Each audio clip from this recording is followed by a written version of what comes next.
Existem índios no Rio de Janeiro. São os Guarani, do subgrupo Míbia, falantes da língua tupi. Nos estados de Mato Grosso do Sul, Espírito Santo, São Paulo, Paraná, Santa Catarina e o Rio Grande do Sul, vivem, além dos Míbia, os Guarani dos subgrupos Yandeva e Kaiowá.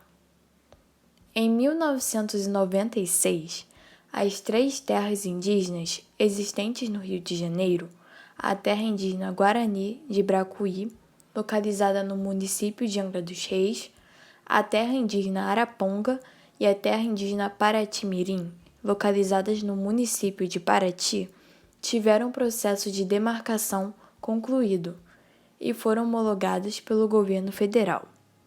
O presidente da República, seguindo a Constituição brasileira, reconheceu-as oficialmente como terras tradicionais do povo Guarani e fez publicar no Diário Oficial da União os decretos que dão direito aos Guarani à posse permanente dessas terras. Vivem nas 3 aldeias aproximadamente 450 pessoas. A terra indígena Guarani, de Bracuí, é a que tem maior população, cerca de 320 indivíduos.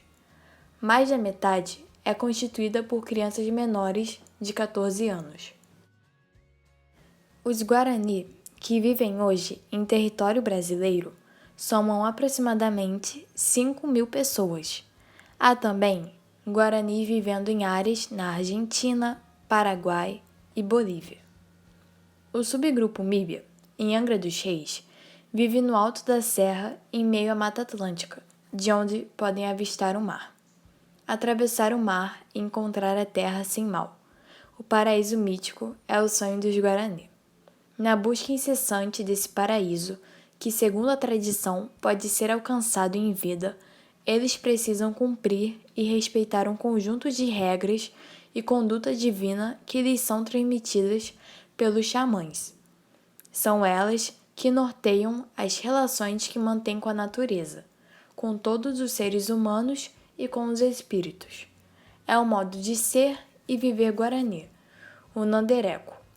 Os Goitacás, também denominados Goitacazes e Goitacás, foram um grupo indígena brasileiro que habitou a região costeira brasileira entre o Rio São Mateus, no atual estado do Espírito Santo, e o Rio Paraíba do Sul, no atual estado do Rio de Janeiro, até a metade do século XVIII, ou até fins do século XIX, quando foram exterminados pelos colonizadores de origem portuguesa através de uma epidemia de varíola, propositalmente espalhada entre eles.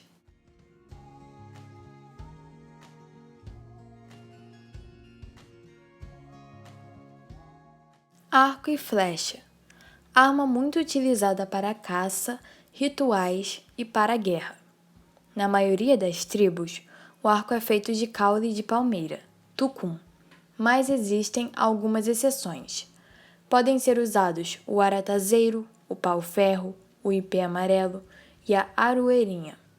O tamanho do arco varia de acordo com o uso que se fará do arco e com o costume da tribo. A flecha é feita de bambu, com variações nas pontas. Cabo de guerra é disputada em equipe, cujo objetivo é o de medir a força física dos participantes.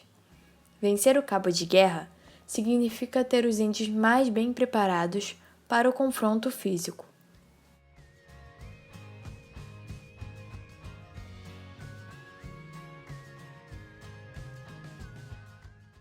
Vários dos hábitos brasileiros, como o de tomar chá de erva medicinal para curar doenças e o de usar redes para dormir, foram adquiridos da cultura dos povos indígenas.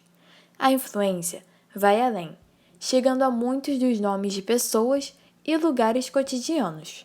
É o caso da Praia de Ipanema, no Rio de Janeiro, batizada justamente com o típico sobrenome indígena. O mesmo acontece com o distrito de Butantã, em São Paulo. Alguns exemplos de nomes indígenas: Apoena, Cauã, Cauê, Guaraci, Iara, Iracema, Jacir, Janaína e muitos outros. A culinária brasileira herdou vários hábitos e costumes da cultura indígena, como a utilização da mandioca e seus derivados, farinha de mandioca, beiju, polvilho. O costume de se alimentar com peixes, carne socada no pilão de madeira e pratos derivados da caça, como o picadinho de jacaré e pato ao tucupi. Além do costume de comer frutas, principalmente o cupuaçu, bacuri, graviola, caju, açaí e o buriti. Além da influência indígena na culinária brasileira, herdamos também a crença nas práticas populares de cura derivada das plantas. Por isso, sempre se recorre ao pó de guaraná, ao boldo, ao óleo de copaíba, à catuaba, à semente de sucupira, entre outros, para curar alguma enfermidade. A influência cultural indígena na sociedade brasileira não para por aí. A língua portuguesa brasileira também teve influência das línguas indígenas. Várias palavras de origem indígena se encontram em nosso vocabulário cotidiano, como palavras ligadas à flora e à fauna, como abacaxi, caju, mandioca, tatu, e palavras que são utilizadas como nomes próprios, como o Parque do Ibirapuera, em São Paulo, que significa lugar que já foi mato, em que Ibira quer dizer árvore e poeira tem o sentido de algo que já foi.